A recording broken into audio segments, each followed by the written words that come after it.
Diana, Princess of Wales, was a member of the British royal family. She was the first wife of Charles, Prince of Wales, the heir apparent to the British throne, and mother of Prince William and Prince Harry. Diana's activism and glamour made her an international icon, and earned her enduring popularity as well as unprecedented public scrutiny, exacerbated by her tumultuous private life.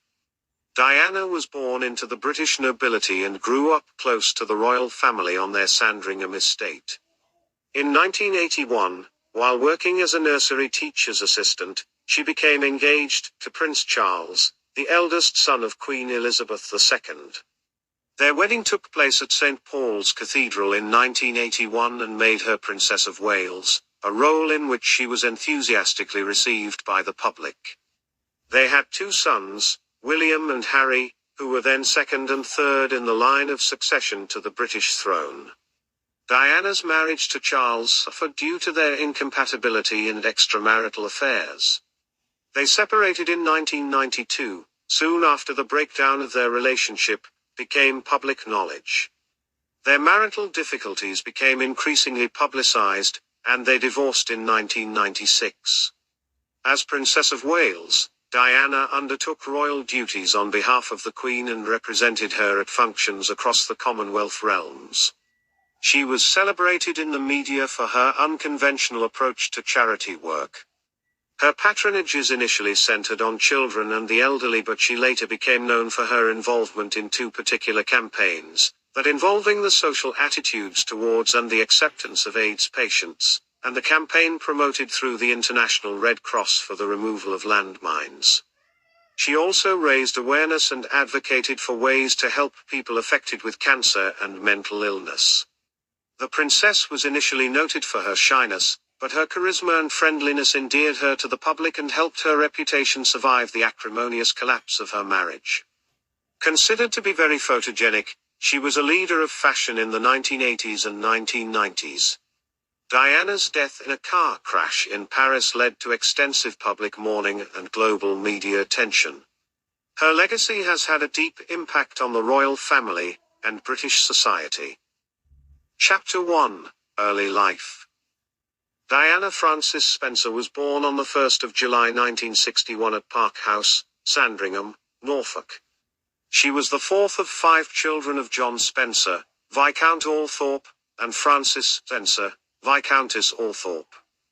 The Spencer family had been closely allied with the British royal family for several generations. Her grandmothers, Cynthia Spencer, Countess Spencer, and Ruth Roche, Baroness Fermoy, had served as ladies-in-waiting to Queen Elizabeth, the Queen Mother.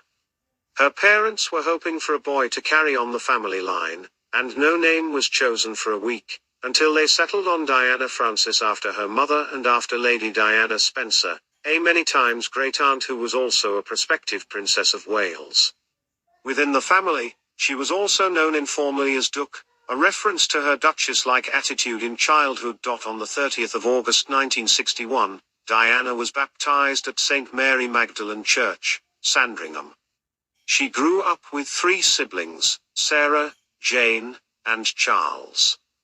Her infant brother, John, died shortly after his birth 1 year before Diana was born. The desire for an heir added strain to her parents' marriage, and Lady Althorpe was reportedly sent to Harley Street clinics in London to determine the cause of the problem. The experience was described as humiliating by Diana's younger brother, Charles. "It was a dreadful time for my parents and probably the root of their divorce because I don't think they ever got over it." Diana grew up in Park House, situated on the Sandringham estate. The family leased the house from its owner, Queen Elizabeth II. The royal family frequently holidayed at the neighboring Sandringham house, and Diana played with the Queen's sons Prince Andrew and Prince Edward. Diana was 7 years old when her parents divorced. Her mother later began a relationship with Peter Shand Kidd and married him in 1969. Diana lived with her mother in London during her parents' separation in 1967, but during that year's Christmas holidays, Lord Althorpe refused to let his daughter return to London with Lady Althorpe. Shortly afterwards, he won custody of Diana with support from his former mother-in-law, Lady Fermoy. In 1976, Lord Althorp married Rayne, Countess of Dartmouth. Diana's relationship with her stepmother was particularly bad. She resented Rayne, whom she called a bully. On one occasion Diana pushed her down the stairs. She later described her childhood as very unhappy and very unstable, the whole thing. She became known as Lady Diana after her father later inherited the title of Earl Spencer in 1975, at which point her father moved the entire family from Park House to Althorp, the Spencer seat in Northamptonshire. Chapter 2, Education and Career. Diana was initially homeschooled under the supervision of her governess, Gertrude Allen. She began her formal education at Silfield Private School in King's Lynn, Norfolk, and moved to Riddlesworth Hall School, an all-girls boarding school near Thetford, when she was 9. She joined her sisters at Westheath Girls' School in Sevenoaks, Kent, in 1973. She did not perform well academically, failing her O-levels twice. Her outstanding community spirit was recognized with an award from Westheath. She left Westheath when she was 16. Her brother Charles recalls her as being quite shy up until that time. She showed a talent for music as an accomplished pianist. She also excelled in swimming and diving, and studied ballet and tap dance. After attending Institut Alpin Vidimanet for one term, and leaving after the Easter term of 1978, Diana returned to London, where she shared her mother's flat with 2 school friends. In London, she took an advanced cooking course, but seldom cooked for her roommates. She took a series of low-paying jobs. She worked as a dance instructor for youth until a skiing accident caused her to miss 3 months of work. She then found employment as a playgroup preschool assistant, did some cleaning work for her sister Sarah and several of her friends, and acted as a hostess at parties. She spent time working as a nanny for the Robertsons, an American family living in London, and worked as a nursery teacher's assistant at the Young England School in Pimlico. In July 1979, her mother bought her a flat at Coleherne Court in Earl's Court as an 18th birthday present. She lived there with 3 flatmates until the 25th of February 1981. Chapter 3, Marriage. Diana first met Charles, Prince of Wales, the Queen's eldest son and heir apparent, when she was 16 in November 1977. He was then 29 and dating her older sister, Sarah. Charles and Diana were guests at a country weekend during the summer of 1980 when she watched him play polo, and he took a serious interest in her as a potential bride. The relationship progressed when he invited her aboard the Royal Yacht Britannia for a sailing weekend to Cowes. This was followed by an invitation to Balmoral Castle to meet his family one weekend in November 1980. She was well received by the Queen Mother and the Duke of Edinburgh. Charles subsequently courted Diana in London. He proposed on the 6th of February 1981 at Windsor Castle, and she accepted, but their engagement was kept secret for 2.5 weeks. Chapter 3 Section 1, Engagement and Wedding. Their engagement became official on the 24th of February 1981. Diana selected her own engagement ring. Following the engagement, she left her occupation as a nursery teacher's assistant, and lived for a short period at Clarence House, which was the home of the Queen Mother. She then lived at Buckingham Palace until the wedding, where, according to biographer Ingrid Seward, her life was incredibly lonely. Diana was the first English woman to marry the first in line to the throne since Anne Hyde married the future James II over 300 years earlier, and she was also the first royal bride to have a paying job before her engagement. She made her first public appearance with Prince Charles in a charity ball in March 1981 at Goldsmiths Hall, where she met Grace, Princess of Monaco. 20-year-old Diana became the Princess of Wales when she married Charles on the 29th of July 1981. The wedding was held at St. Paul's Cathedral, which offered more seating than Westminster Abbey, a church that was generally used for royal nuptials. The service was widely described as a fairy tale wedding and was watched by a global television audience of 750 million people, while 600,000 spectators lined the streets to catch a glimpse of the couple en route to the ceremony. At the altar, Diana inadvertently reversed the order of his first two names, saying Philip Charles Arthur George instead. She did not say she would obey him. That traditional vow was left out at the couple's request, which caused some comment at the time. Diana wore a dress valued at £9,000 with a 25-foot train. After she became Princess of Wales, Diana automatically acquired rank as the third highest female in the British Order of Precedence, and was fifth or sixth in the orders of precedence of her other realms, following the Queen, the relevant Viceroy, the Duke of Edinburgh, the Queen Mother, and the Prince of Wales. Within a few years of the wedding, the Queen extended Diana visible tokens of membership in the royal family. She lent her the Queen Mary's Lover's Knot tiara, and granted her the badge of the Royal Family Order of Elizabeth II. Chapter 3 Section 2, Children. The couple had residences at Kensington Palace and Highgrove House, near Tetbury. On the 5th of November 1981, Diana's pregnancy was announced. In January 1982, 12 weeks into the pregnancy, Diana fell down a staircase at Sandringham, suffering some bruising, and the royal gynecologist Sir George Pinker was summoned from London. The fetus was uninjured. Diana later confessed that she had intentionally thrown herself down the stairs because she was feeling so inadequate. On the 21st of June 1982, Diana gave birth to the couple's first son, Prince William. She subsequently suffered from postpartum depression after her first pregnancy. Amidst some media criticism, she decided to take William, who was still a baby, on her first major tours of Australia and New Zealand, and the decision was popularly applauded. By her own admission, Diana had not initially intended to take William until Malcolm Fraser, the Australian Prime Minister, made the suggestion. A second son, Harry, was born on the 15th of September 1984. The princess said she and Charles were closest during her pregnancy with Harry. She was aware their second child was a boy, but did not share the knowledge with anyone else, including Charles. Diana gave her sons wider experiences than was usual for royal children. She rarely deferred to Charles or to the royal family, and was often intransigent when it came to the children. She chose their first given names, dismissed a royal family nanny and engaged one of her own choosing, selected their schools and clothing, planned their outings, and took them to school herself as often as her schedule permitted. She also organized her public duties around their timetables.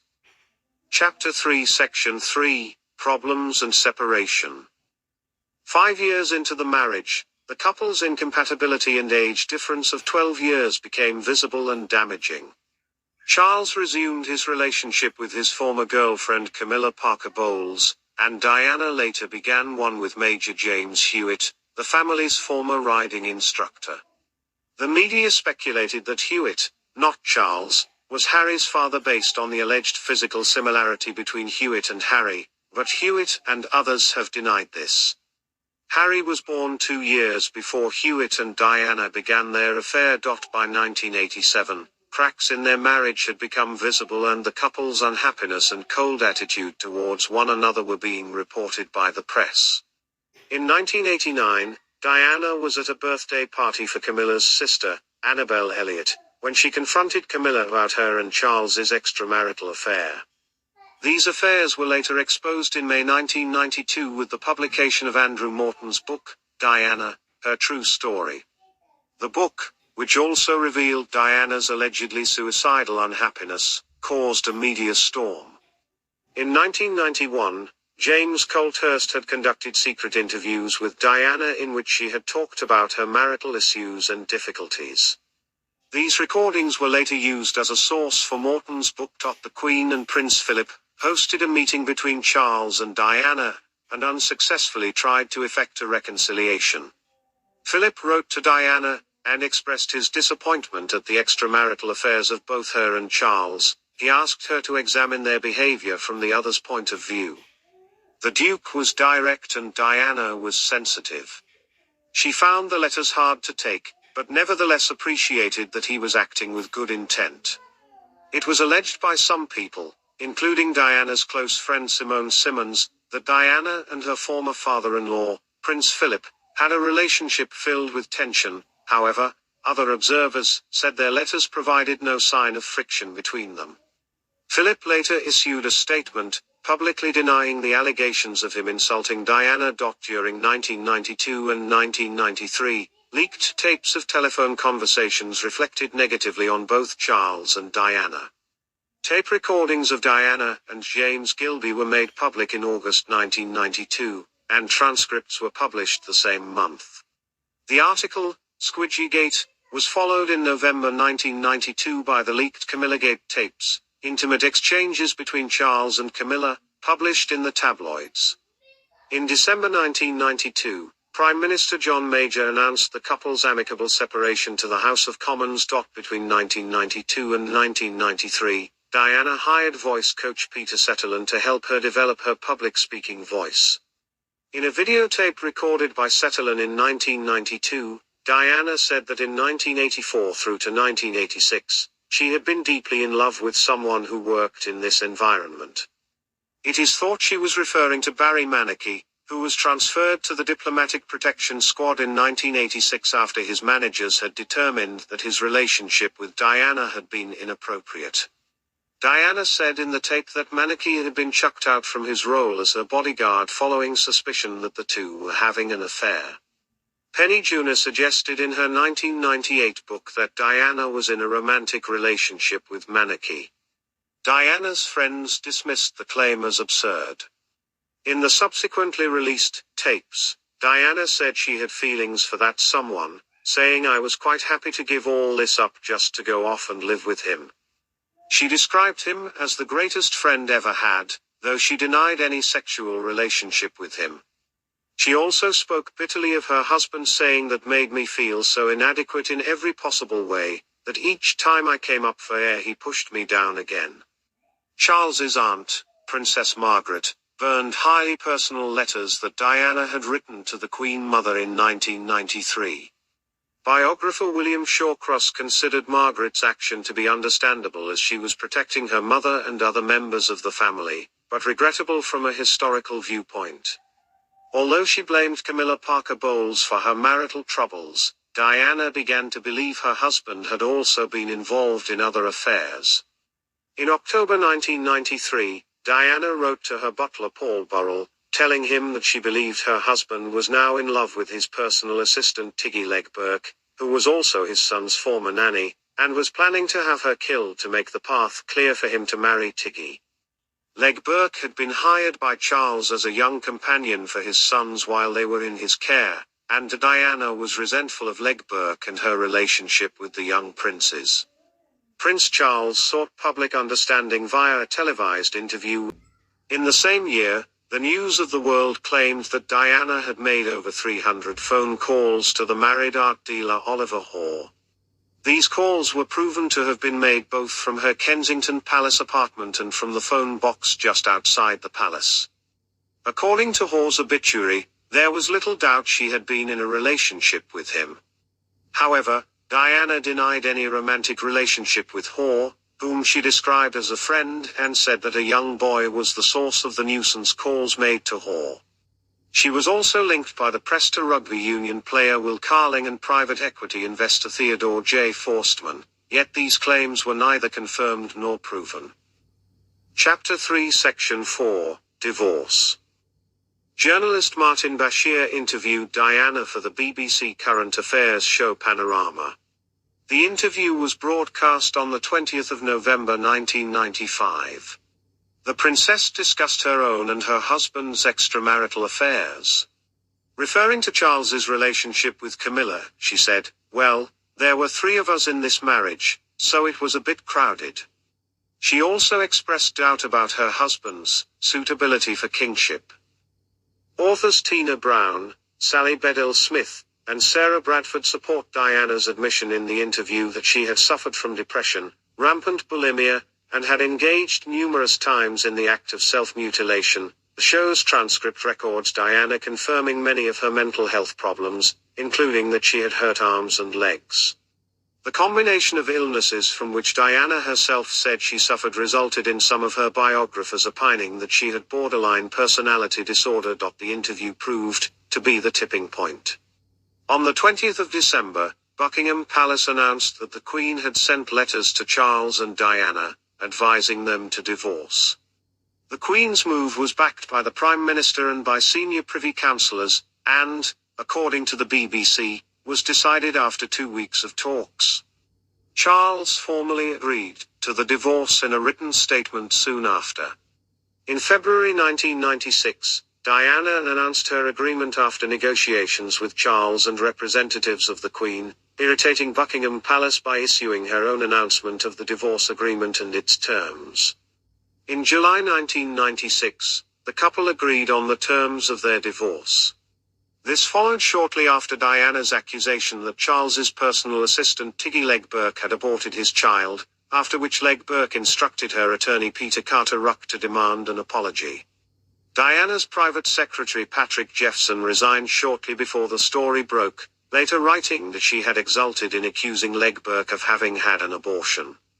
The rumors of Legburke's alleged abortion were apparently spread by Martin Bashir as a means to gain his Panorama interview with the princess. The decree nisi was granted on the 15th of July 1996 and the divorce was finalized on the 28th of August 1996. Diana was represented by Anthony Julius in the case. She received a lump sum settlement of £17 million as well as £400,000 per year. The couple signed a confidentiality agreement that prohibited them from discussing the details of the divorce or of their married life. Days before, letters patent were issued with general rules to regulate royal titles after divorce. Diana lost the style Her Royal Highness, and instead was styled Diana, Princess of Wales. As the mother of the prince expected to one day ascend to the throne, she continued to be regarded as a member of the royal family, and was accorded the same precedence she enjoyed during her marriage. The Queen reportedly wanted to let Diana continue to use the style of Royal Highness after her divorce, but Charles had insisted on removing it. Prince William was reported to have reassured his mother, "Don't worry, Mummy, I will give it back to you one day when I am king." Almost a year before, according to Tina Brown, Prince Philip had warned Diana, "If you don't behave, my girl, we'll take your title away."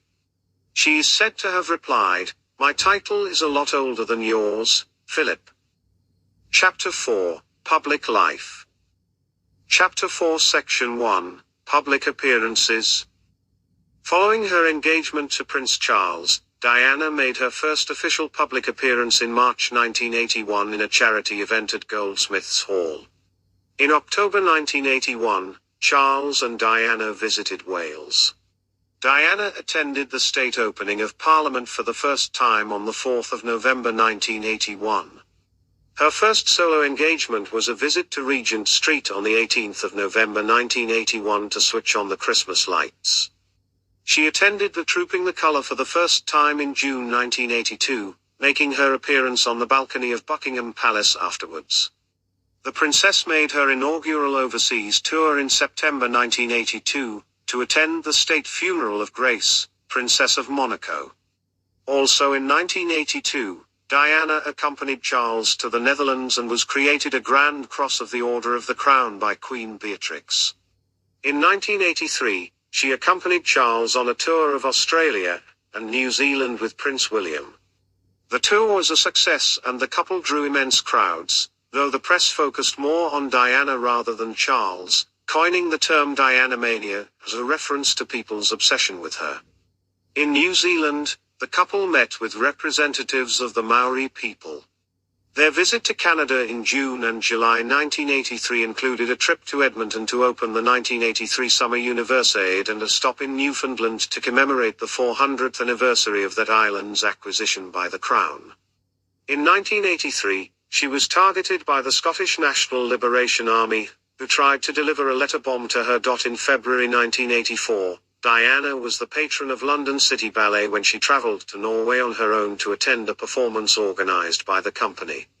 In April 1985, Charles and Diana visited Italy, and were later joined by Princes William and Harry. They met with President Alessandro Pertini. Their visit to the Holy See included a private audience with Pope John Paul II. In autumn 1985, they returned to Australia, and their tour was well received by the public and the media, who referred to Diana as Diamond Princess and the jewel in the crown. In November 1985, the couple visited the United States, meeting President Ronald Reagan and First Lady Nancy Reagan at the White House. Diana had a busy year in 1986 as she and Charles toured Japan, Indonesia, Spain, and Canada. In Canada, they visited Expo 86, where Diana fainted in the California Pavilion. In November 1986, she went on a 6-day tour to Oman, Qatar, Bahrain, and Saudi Arabia, where she met King Fahd and Sultan Qobus bin Said Al Said. In 1988, Charles and Diana visited Thailand and toured Australia for the bicentenary celebrations. In February 1989, she spent a few days in New York as a solo visit, mainly to promote the works of the Welsh National Opera, of which she was a patron. During a tour of Harlem Hospital Center, she made a profound impact on the public by spontaneously hugging a 7-year-old child with AIDS. In March 1989, she had her second trip to the Arab Gulf states, in which she visited Kuwait and the UAE. In March 1990, Diana and Charles toured Nigeria and Cameroon. The president of Cameroon hosted an official dinner to welcome the Minyan Day. Highlights of the tour included visits by Diana to hospitals and projects focusing on women's development. In May 1990, they visited Hungary for 4 days. It was the first visit by members of the royal family to a former Warsaw Pact country. They attended a dinner hosted by President Arpad Gunts and viewed a fashion display at the Museum of Applied Arts in Budapest. Peter Institute was among the places visited by Diana, and she presented its director with an honorary OBE.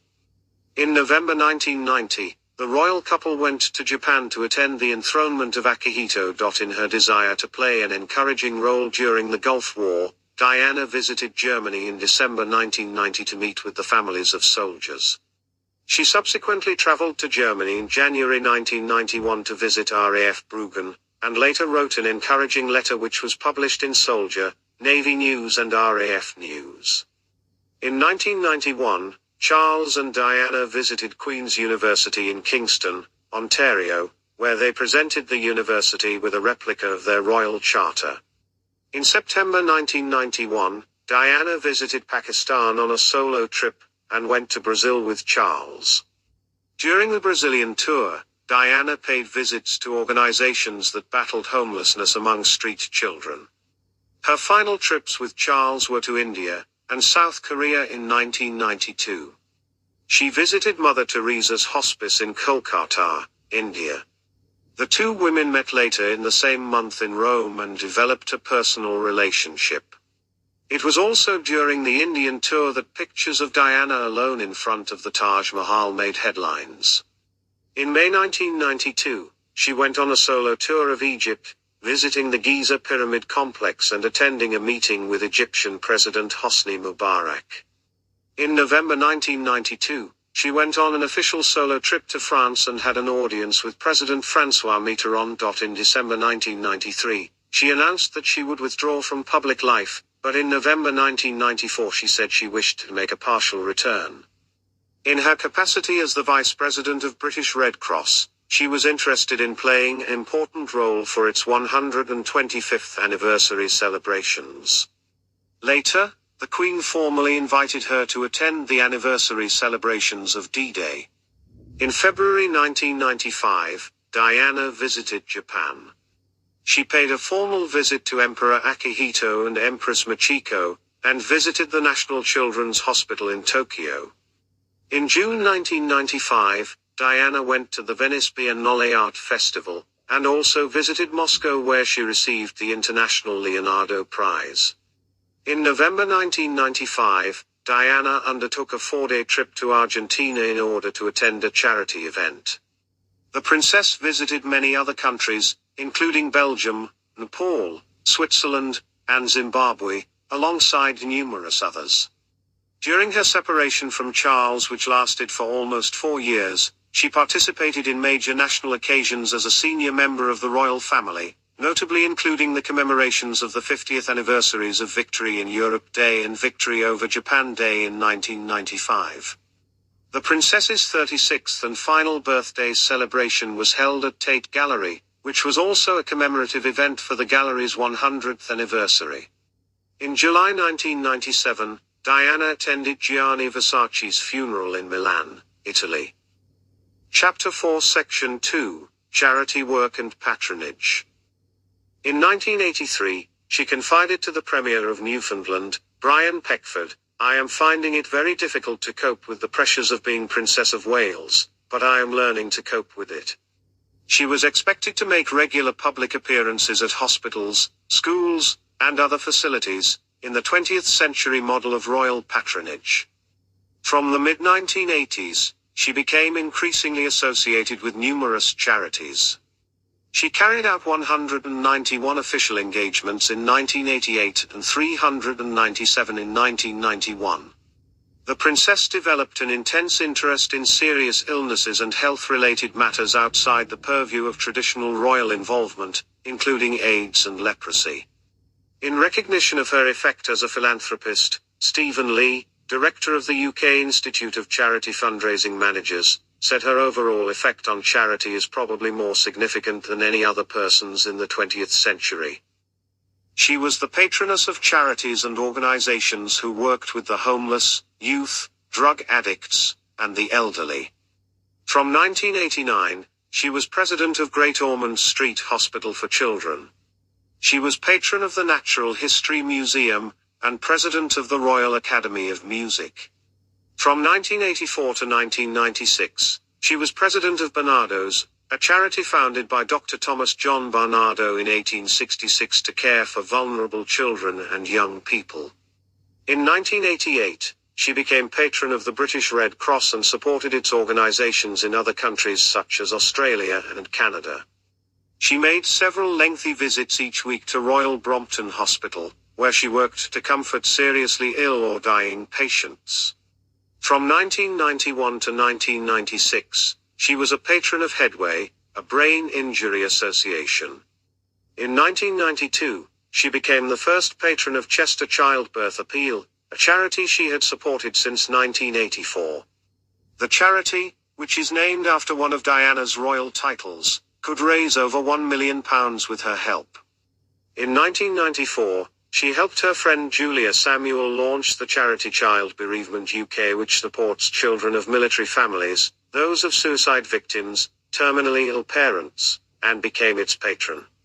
Prince William later replaced his mother as the charity's royal patron. Her patronages also included Landmine Survivors Network, Help the Aged, the National Hospital for Neurology and Neurosurgery, the British Lung Foundation, Eureka, the National Children's Orchestra, British Red Cross Youth, the Guinness Trust, Meningitis Trust, the Malcolm Sargent Cancer Fund for Children, the Royal School for the Blind, Welsh National Opera, the Variety Club of New Zealand, Birthright, the British Deaf Association, All England Lawn Tennis and Croquet Club, Anglo-European College of Chiropractic, Royal Anthropological Institute of Great Britain and Ireland, Royal National Orthopaedic Hospital, British Sports Association for the Disabled, British Youth Opera, Faculty of Dental Surgery of the Royal College of Surgeons of England, London City Ballet, London Symphony Orchestra, Preschool Playgroups Association, as well as president or patron of other charities.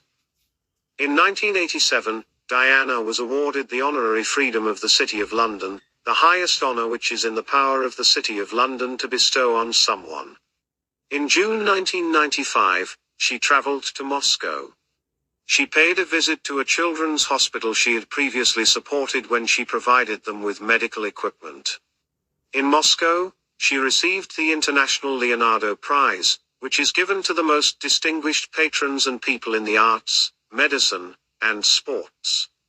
In December 1995, Diana received the United Cerebral Palsy Humanitarian of the Year Award in New York City for her philanthropic efforts.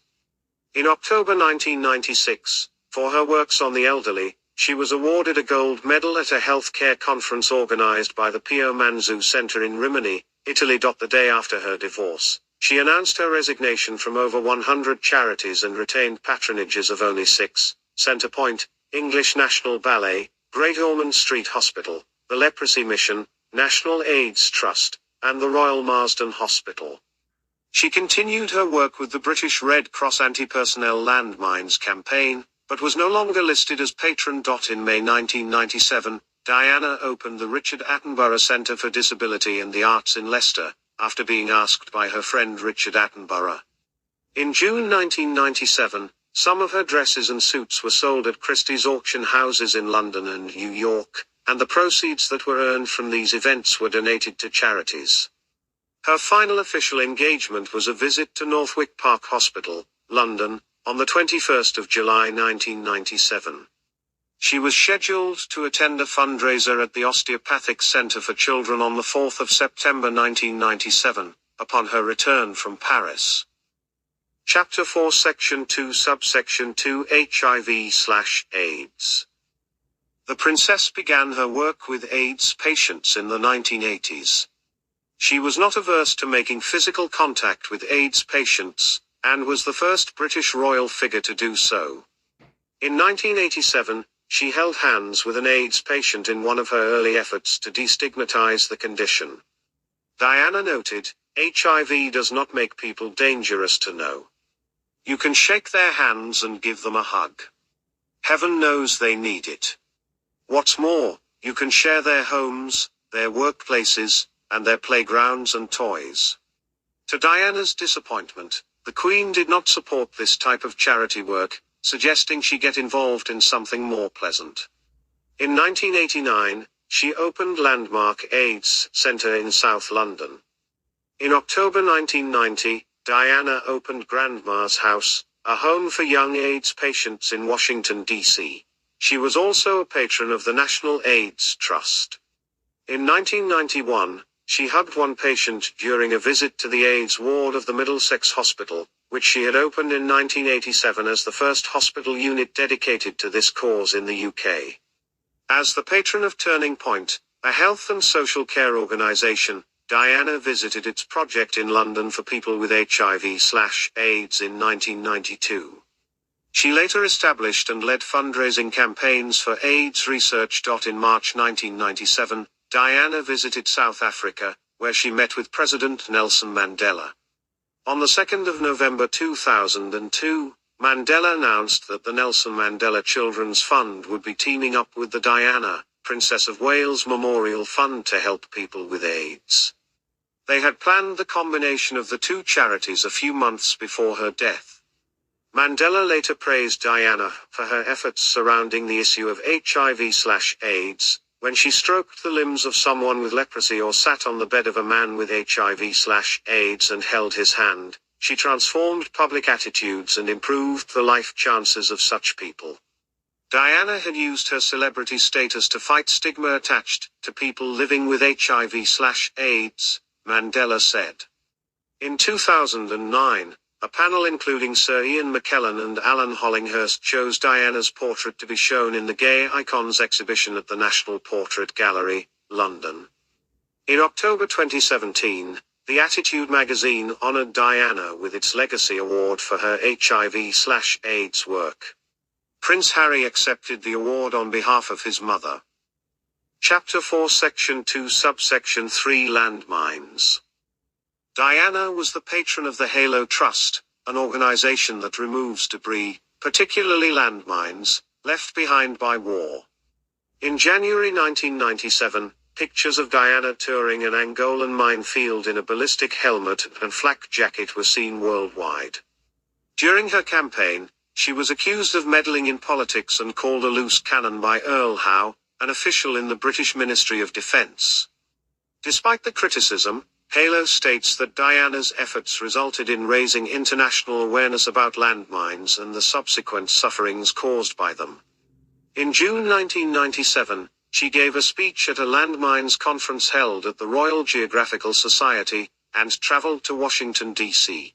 to help promote the American Red Cross Landmines campaign.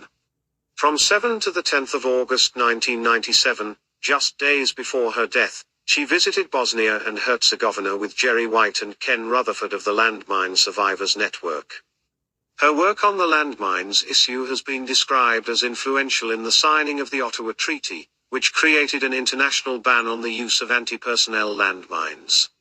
Introducing the second reading of the Landmines Bill 1998 to the British House of Commons, the Foreign Secretary, Robin Cook, paid tribute to Diana's work on landmines. All honourable members will be aware from their postbags of the immense contribution made by Diana, Princess of Wales, to bringing home to many of our constituents the human costs of landmines.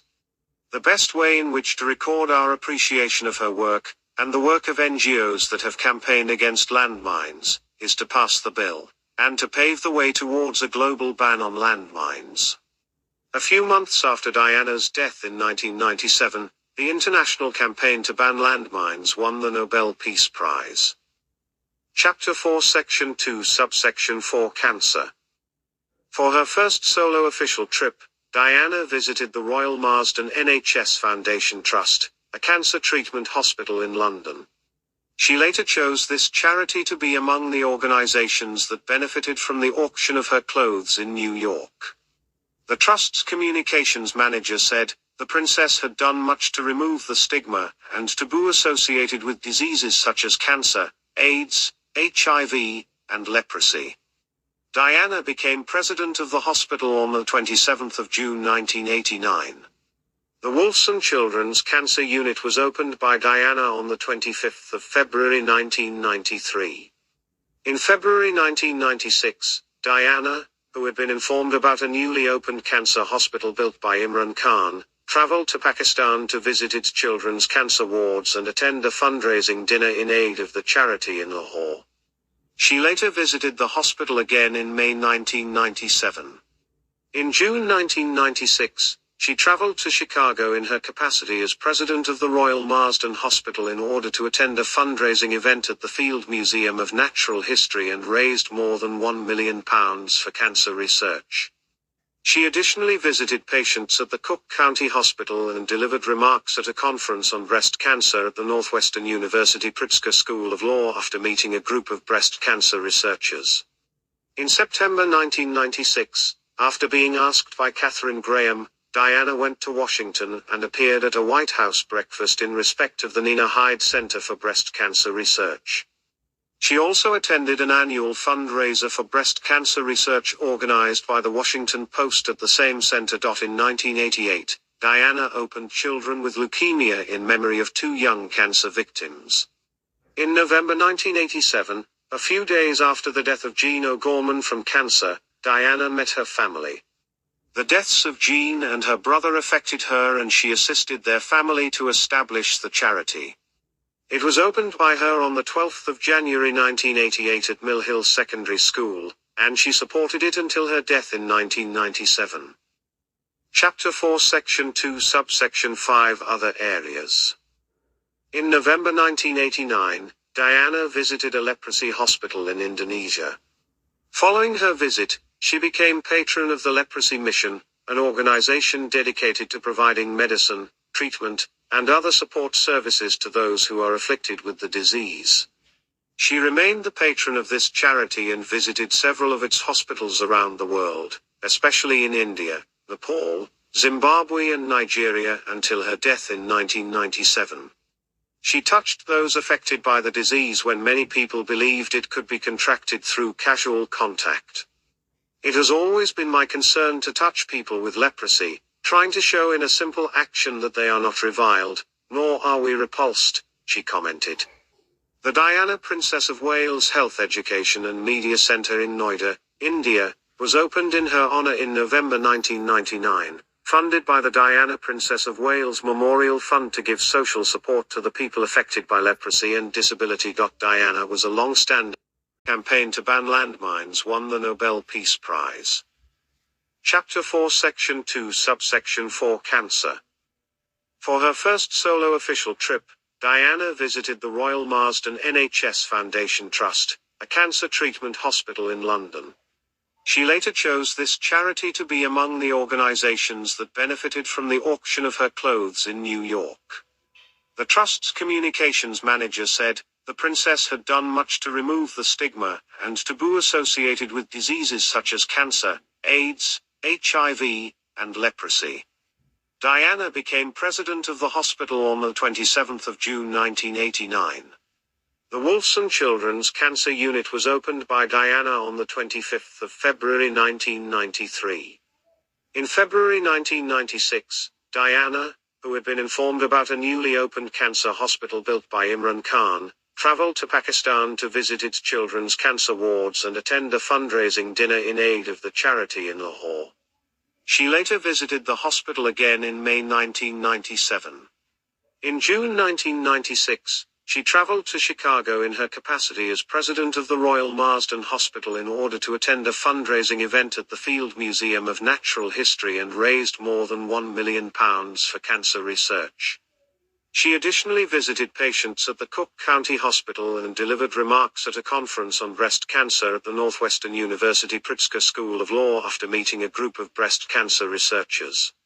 In September 1996, after being asked by Katharine Graham, Diana went to Washington and appeared at a White House breakfast in respect of the Nina Hyde Center for Breast Cancer Research.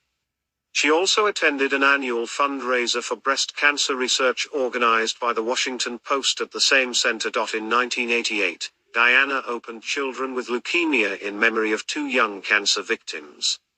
In November 1987, a few days after the death of Jean O'Gorman from cancer, Diana met her family.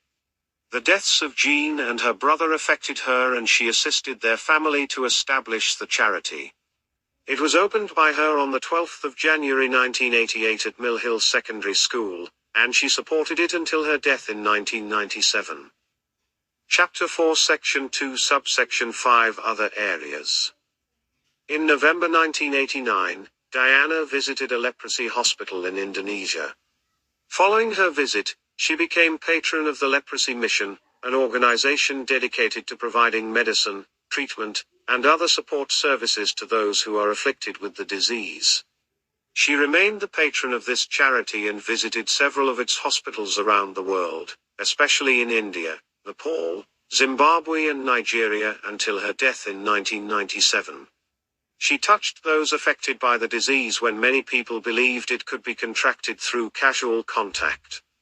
"It has always been my concern to touch people with leprosy, trying to show in a simple action that they are not reviled, nor are we repulsed," she commented.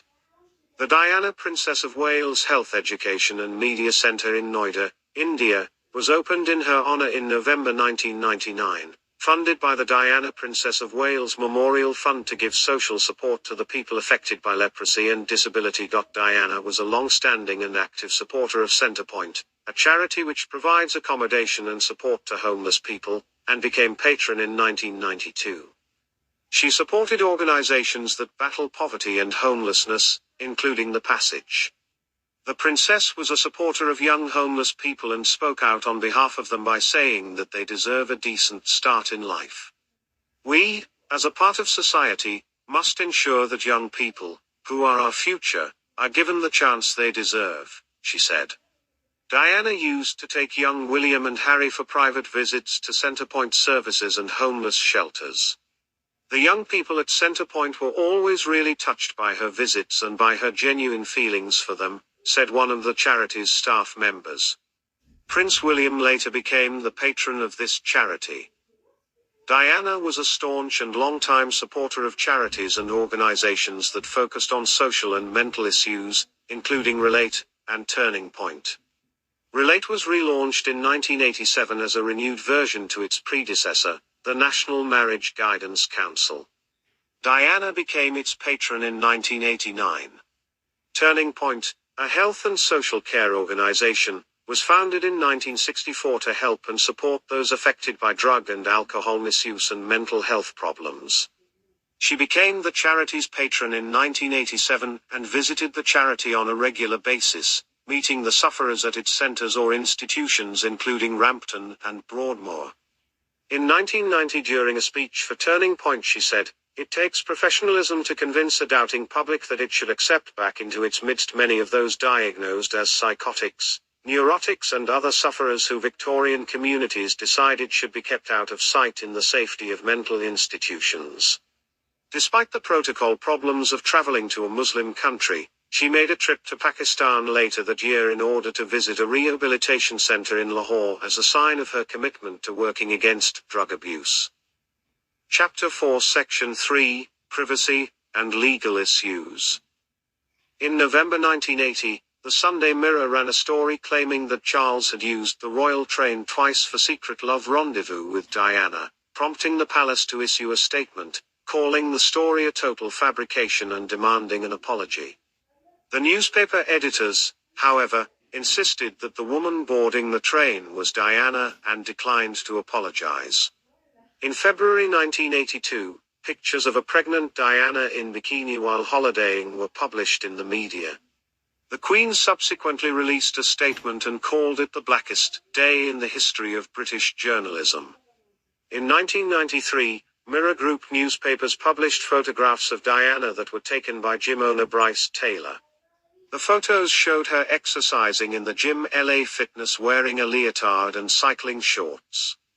The princess's lawyers immediately filed a criminal complaint that sought a permanent ban on the sale and publication of the photographs around the world. However, some newspapers outside the UK published the pictures.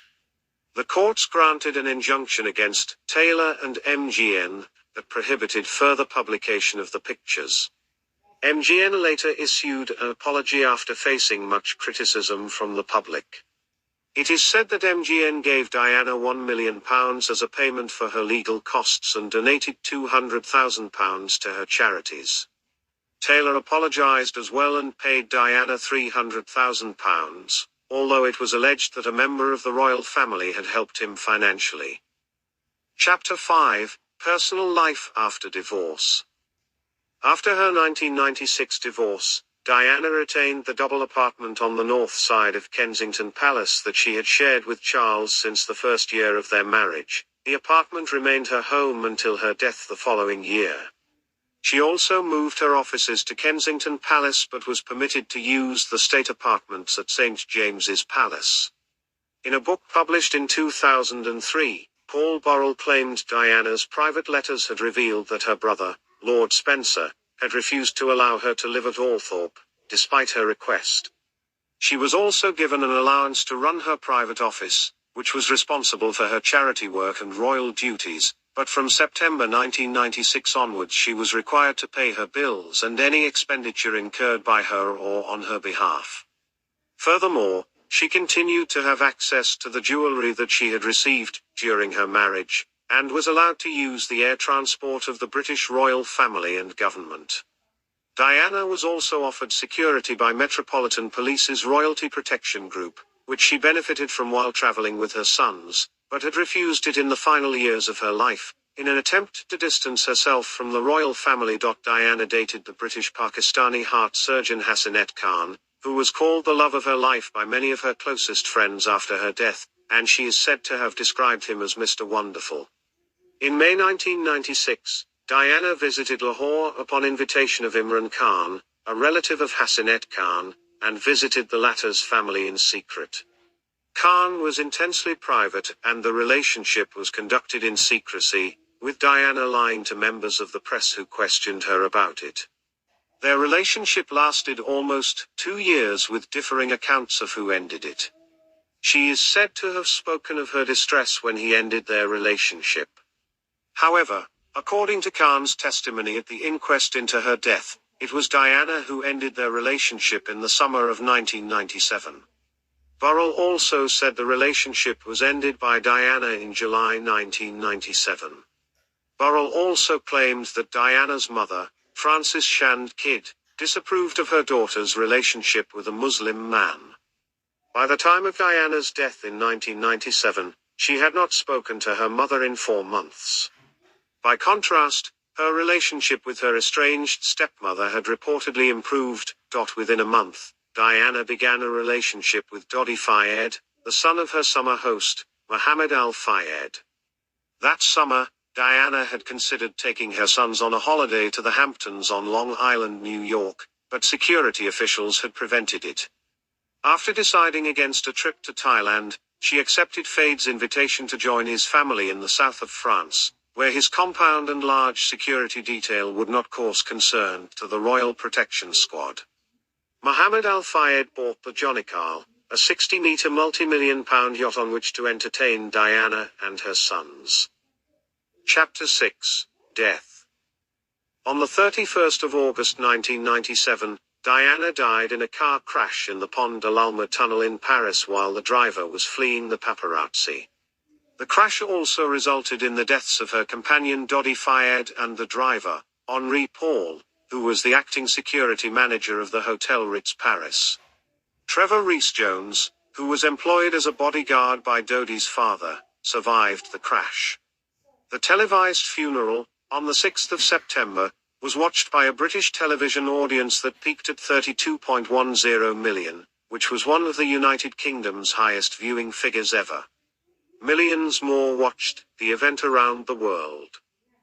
Chapter 6, Section 1, Tribute, Funeral, and Burial.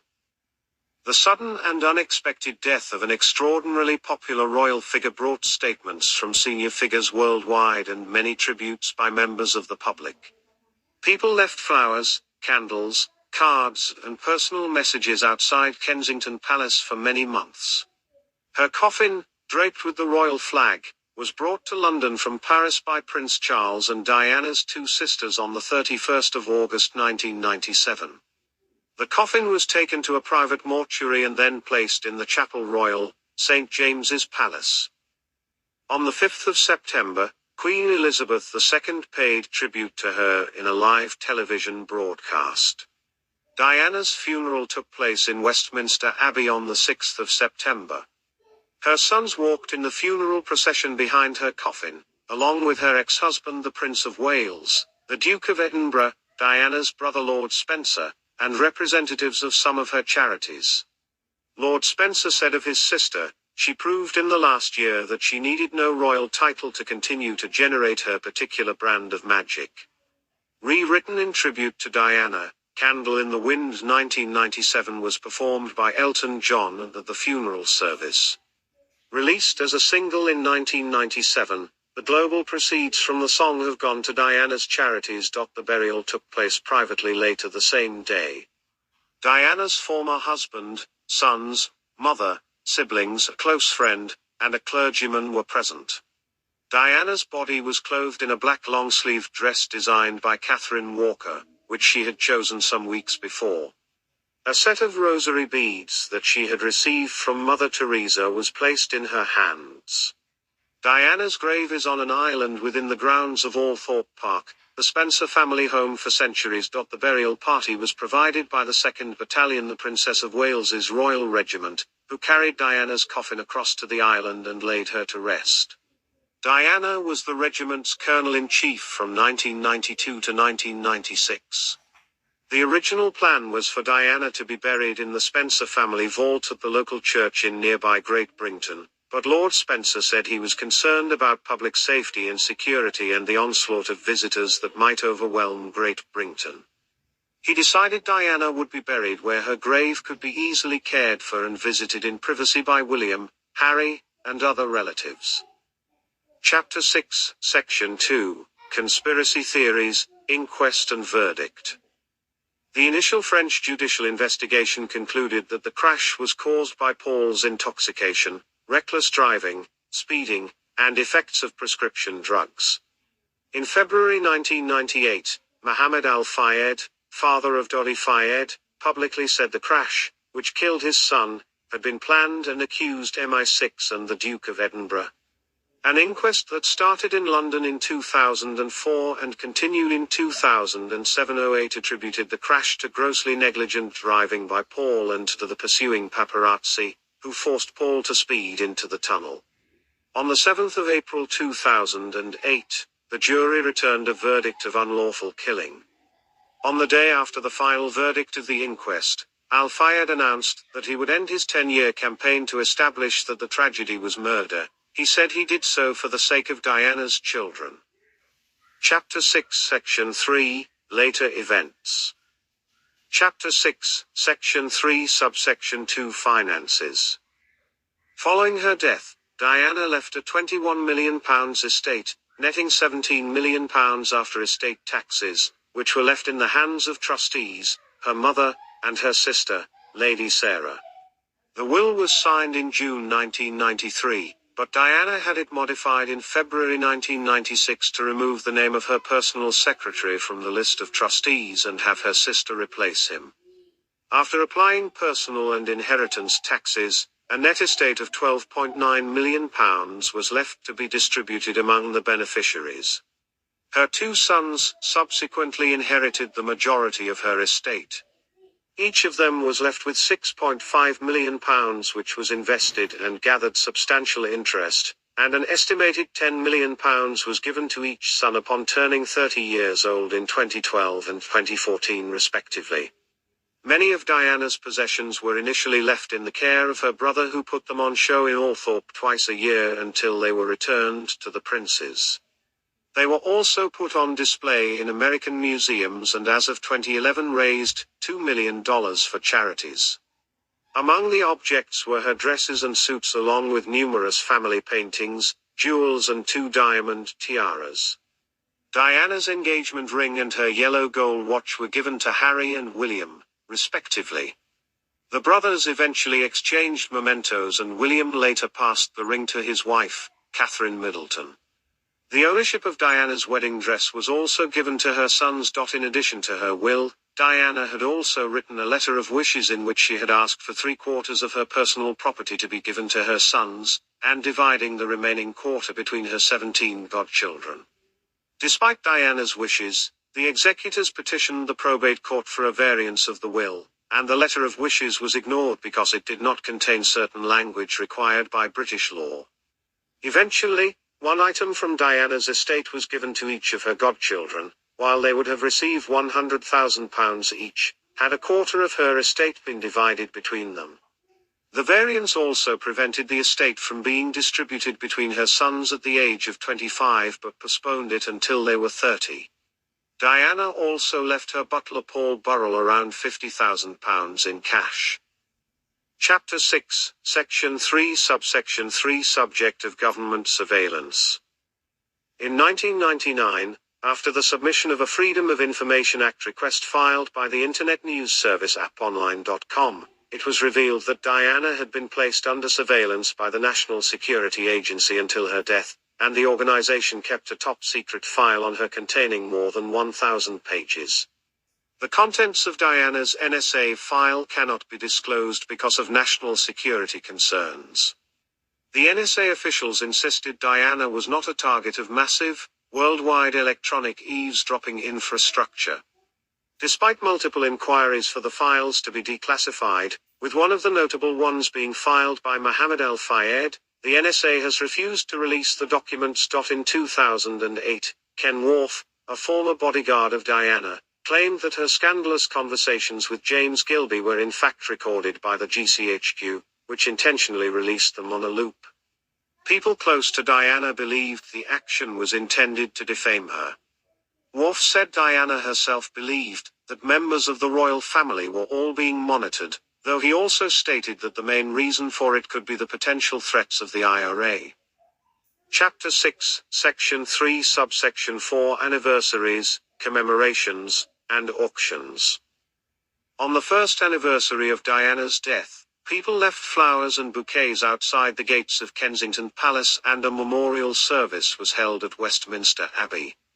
The royal family, and the Prime Minister and his family went to Crathy Kirk for private prayers, while Diana's family held a private memorial service at Althorpe. All flags at Buckingham Palace and other royal residences were flown at half-mast on the Queen's orders. The Union Jack was first lowered to half-mast on the day of Diana's funeral and has set a precedent, as based on the previous protocol no flag could ever fly at half-mast over the palace even on the death of a monarch. Since 1997, however, the Union flag has flown at half-mast upon the deaths of members of the royal family, and other times of national mourning. The concert for Diana at Wembley Stadium was held on the 1st of July 2007. The event, organized by the Princes William and Harry, celebrated the 46th anniversary of their mother's birth and occurred a few weeks before the 10th anniversary of her death on the 31st of August. The proceeds from this event were donated to Diana's charities. On the 31st of August, 2007, a memorial service for Diana took place in the Guards Chapel. Guests included members of the royal family and their relatives, members of the Spencer family, members of Diana's wedding party, Diana's close friends and aides, representatives from many of her charities, British politicians Gordon Brown, Tony Blair, and John Major, and friends from the entertainment world such as David Frost, Elton John, and Cliff Richard. On the 19th of March 2013, 10 of Diana's dresses, including a midnight blue velvet gown she wore to a 1985 state dinner at the White House when she danced with John Travolta, raised over £800,000 at auction in London. In January 2017, a series of letters that Diana and other members of the royal family had written to a Buckingham Palace steward were sold as a part of a collection titled The Private Letters Between a Trusted Butler and the Royal Family. The 6 letters that were written by Diana included information about her young son's daily life and raised £15,100. Another collection of 40 letters written by Diana between 1990 and 1997 were sold for £67,900 at an auction in 2021.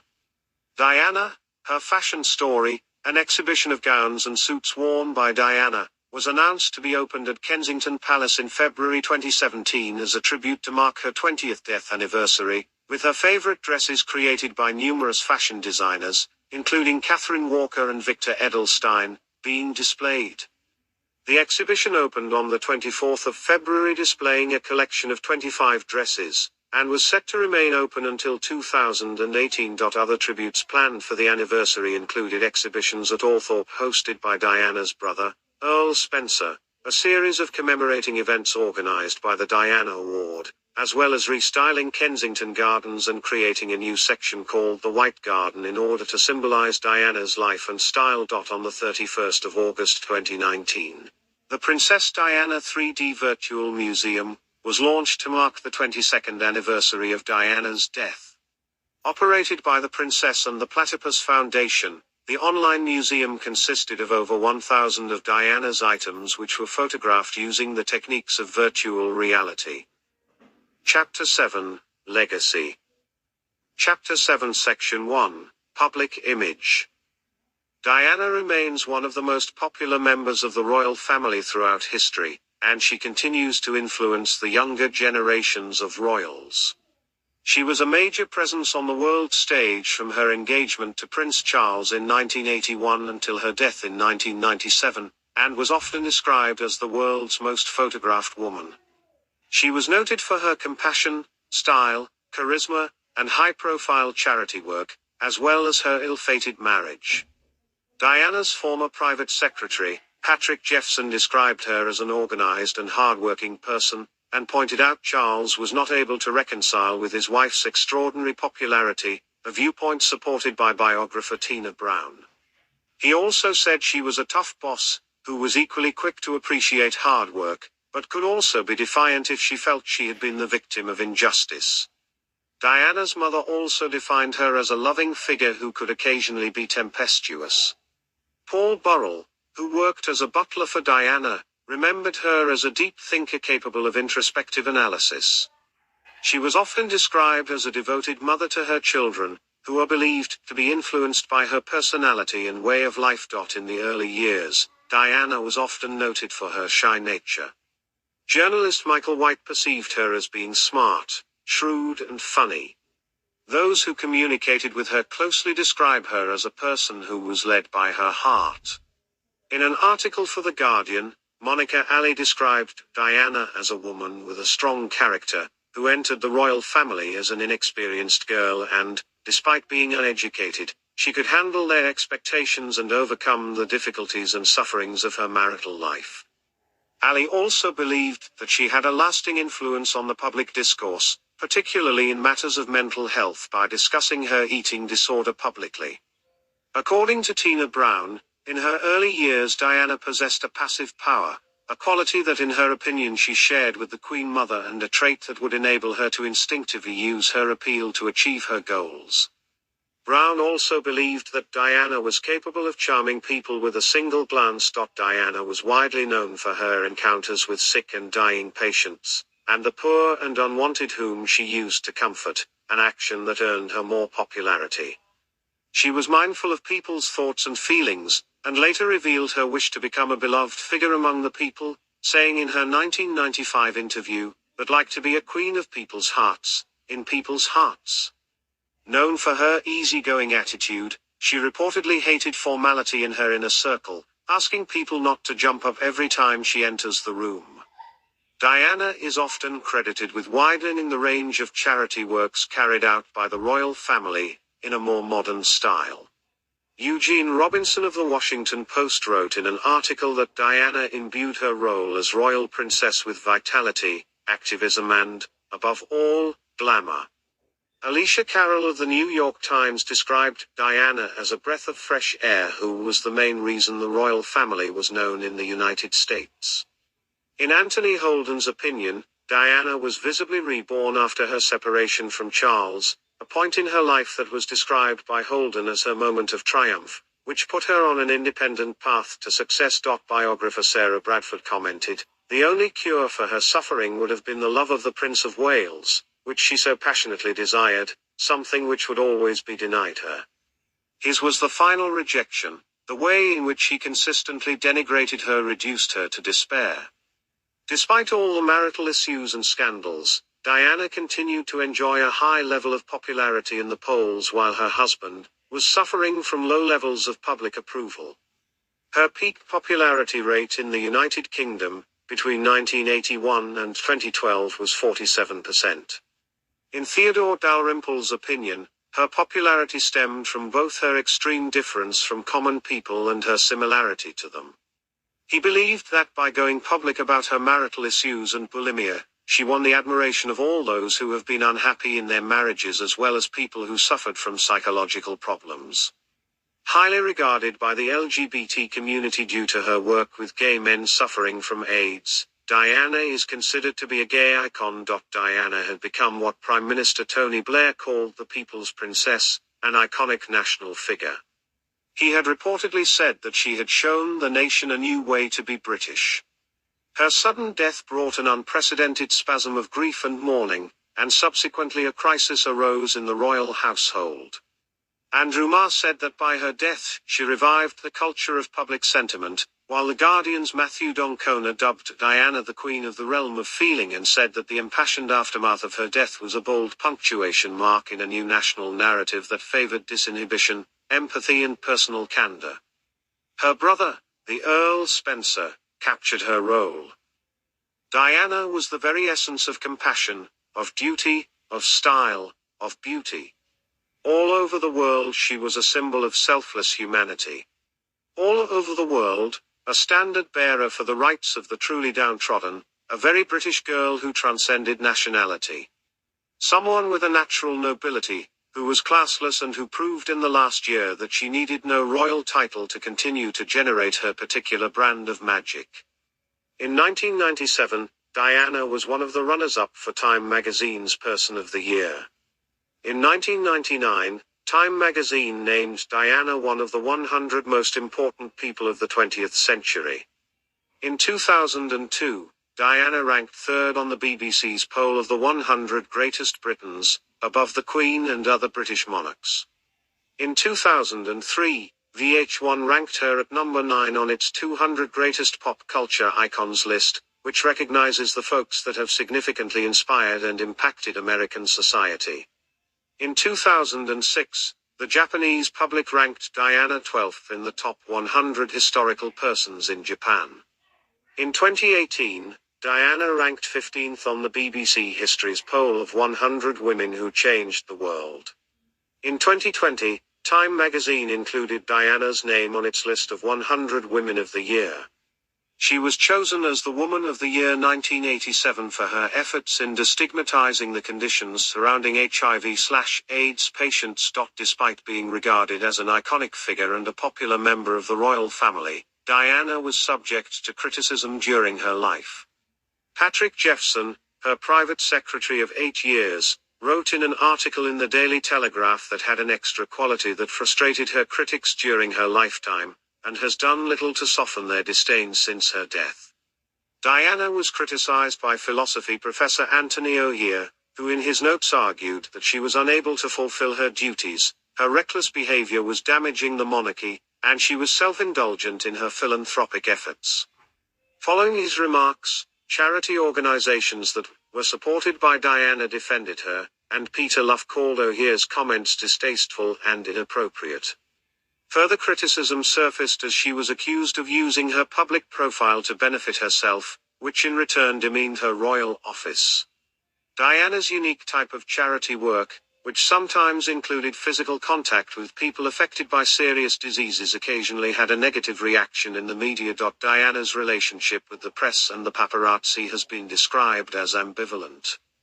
On different occasions she would complain about the way she was being treated by the media, mentioning that their constant presence in her proximity had made life impossible for her, whereas at other times she would seek their attention and hand information to reporters herself.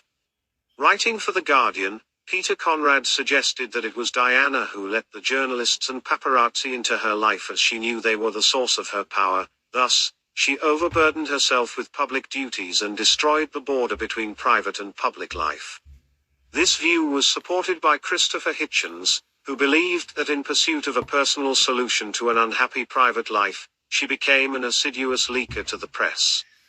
Nevertheless, Diana also used the media's interest in her to shine light on her charitable efforts and patronages. Sally Bedell Smith characterized Diana as unpredictable, egocentric, and possessive.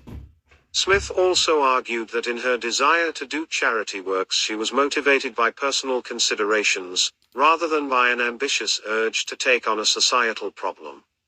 Eugene Robinson, however, said that was serious about the causes she espoused. According to Sarah Bradford, Diana looked down on the House of Windsor, whom she reportedly viewed as jumped-up foreign princelings, and called them the Germans. Some observers, including Prime Minister Tony Blair, characterized her as a manipulative person. Blair also described Diana as extraordinarily captivating but an unpredictable meteor, whose death was a turning point for the monarchy. After her death, it was revealed that Diana had been in discussion with Blair about a special role that would provide a government platform for her campaigns and charities to make her capable of endorsing Britain's interests overseas. In an article written for The Independent in 1998, journalist Yvonne Roberts observed the sudden change in people's opinion of Diana after her death from critical to complimentary. A viewpoint supported by Theodore Dalrymple, who also noticed the sudden shift from cruel personal abuse to absurdly exaggerated respect. Roberts also questioned whether she had achieved anything different from other members of the royal family, and added that Diana was neither a saint nor a revolutionary figure, but may have encouraged some people to tackle issues such as landmines, AIDS and leprosy. While analyzing the impact of Diana's death and her extraordinary popularity from a gendered point of view, British historian Ludmilla Jordanova said, "To be an ideal, to be living for and on behalf of others is a terrible burden. It makes impossible, irreconcilable emotional demands. No human being can survive the complex forces that impact upon charismatic women." Jordanova also observed that Diana herself was not anti-establishment, and that is better to remember her by trying to decipher how emotions overshadow analysis, and why women are the safeguards of humanitarian feelings. Author Anne Applebaum believed that Diana has not had any impact on public opinions posthumously, an idea supported by Jonathan Freedland of The Guardian, who also wrote in his article that Diana's memory and influence started to fade away in the years after her death, while Peter Conrad, another Guardian contributor, argued that even in a decade after her death, she is still not silent. And Alan Massey of The Telegraph described Diana as the celebrity of celebrities whose sentiments continue to shape our society. Writing for The Guardian, Monica Ali described Diana as a one-off, fascinating and flawed. Her legacy might be mixed, but it's not insubstantial. Her life was brief, but she left her mark. Chapter 7 Section 2, Style Icon. Diana was a fashion icon whose style was emulated by women around the world. Ian Hollingshead of The Telegraph wrote, "Had an ability to sell clothes just by looking at them." An early example of the effect occurred during her courtship with Charles in 1980 when sales of Hunter Wellington boots skyrocketed after she was pictured wearing a pair on the Balmoral estate.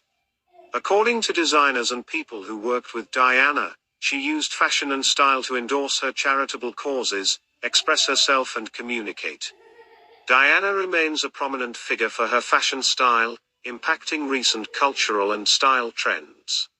The princess's fashion combined classically royal expectations with contemporary fashion trends in Britain.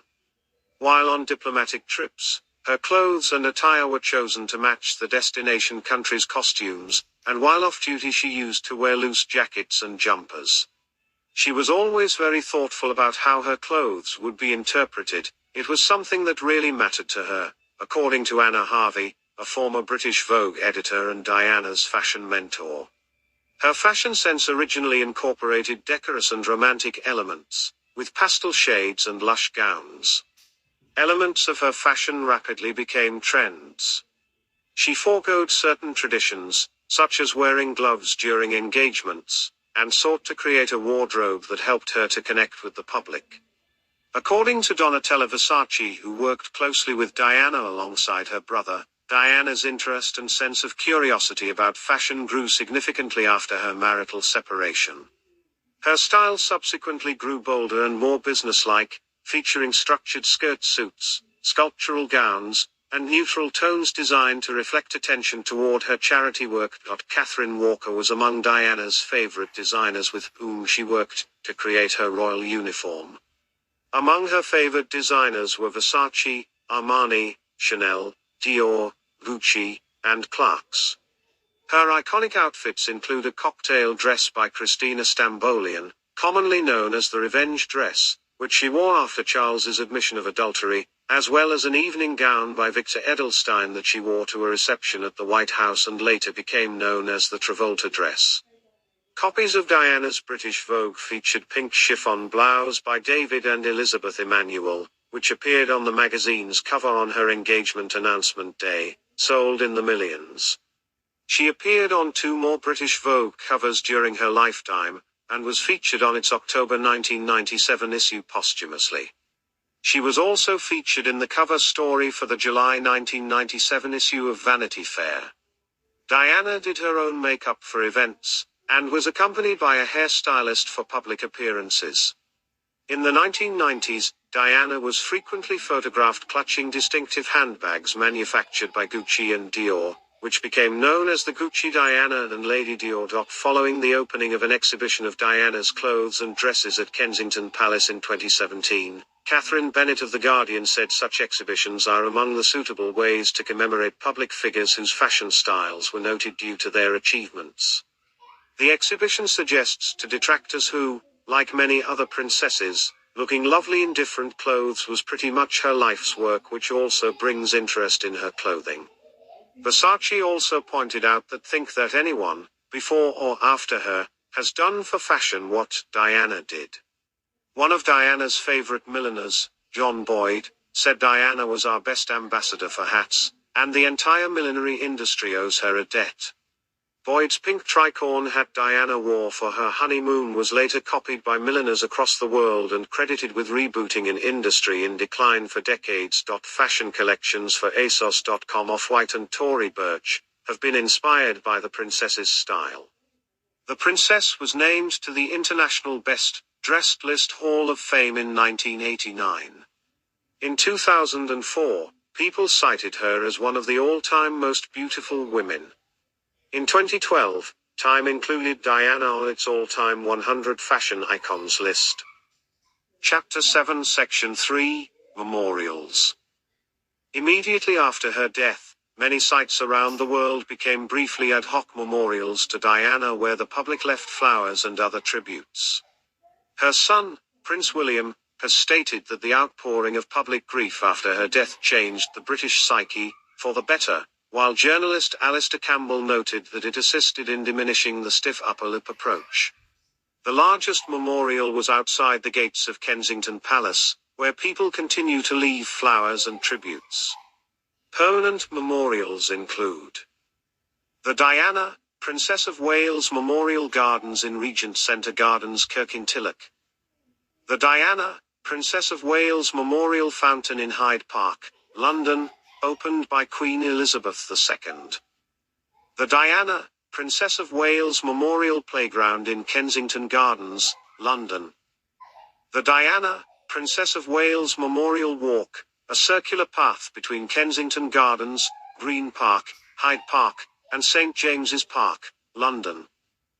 The Diana Memorial Award, established in 1999 and later relaunched in 2007 by Gordon Brown.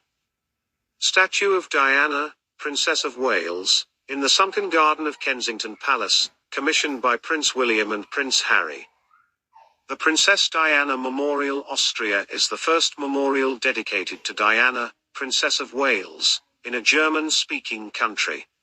It is placed in the garden of Schloss Kobenzl in Vienna. It was raised by reporter Ewald Wersinger. The Flame of Liberty was erected in 1989 on the Place de l'Alma in Paris above the entrance to the tunnel in which the fatal crash later occurred. It became an unofficial memorial to Diana. The Place de l'Alma was renamed Place Diana Princesse de Gales in 2019. There were two memorials inside Harrods department store, commissioned by Doddy Fade's father, who owned the store from 1985 to 2010. The first memorial was a pyramid-shaped display containing photos of the princess and Al Fade's son, a wine glass, said to be from their last dinner, and a ring purchased by Doddy the day prior to the crash. The second, Innocent Victims, unveiled in 2005, was a bronze statue of Fayed dancing with Diana on a beach beneath the wings of an albatross.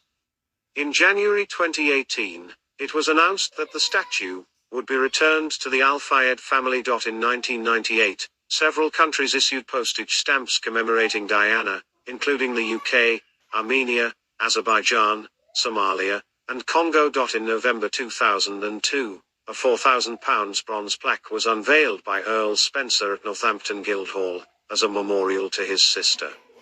In February 2013, OCAD University in Toronto announced that its new 25,000 square foot arts centre would be named the Princess of Wales Visual Arts Centre. Princess Diana Drive was named in her memory in Trenton, New Jersey. Diana's granddaughters, Princess Charlotte Elizabeth Diana of Cambridge and Lilibet Diana Mountbatten Windsor, as well as her niece, Lady Charlotte Diana Spencer, are named after her. On the 29th of September 2021, a blue plaque, placed in her honour by English Heritage, was unveiled at her former flat 60 Coleherne Court, Old Brompton Road, London. Chapter 7 Section 4, Diana in Contemporary Art. Before and after her death, Diana has been depicted in contemporary art. The first biopics about Diana and Charles were Charles and Diana, A Royal Love Story, and The Royal Romance of Charles and Diana, that were broadcast on American TV channels on 17 and the 20th of September 1981, respectively. In December 1992, ABC aired Charles and Diana, Unhappily Ever After, a TV movie about marital discord between Diana and Charles. In the 1990s, British magazine Private Eye called her Cheryl and Prince Charles Brian. In July 1999, Tracy Emin created a number of monoprint drawings featuring textual references about Diana's public and private life for Temple of Diana, a themed exhibition at the Blue Gallery, London. Works such as They Wanted You to Be Destroyed related to Diana's bulimia, while others included affectionate texts such as Love Was on Your Side and Diana's dress with puffy sleeves.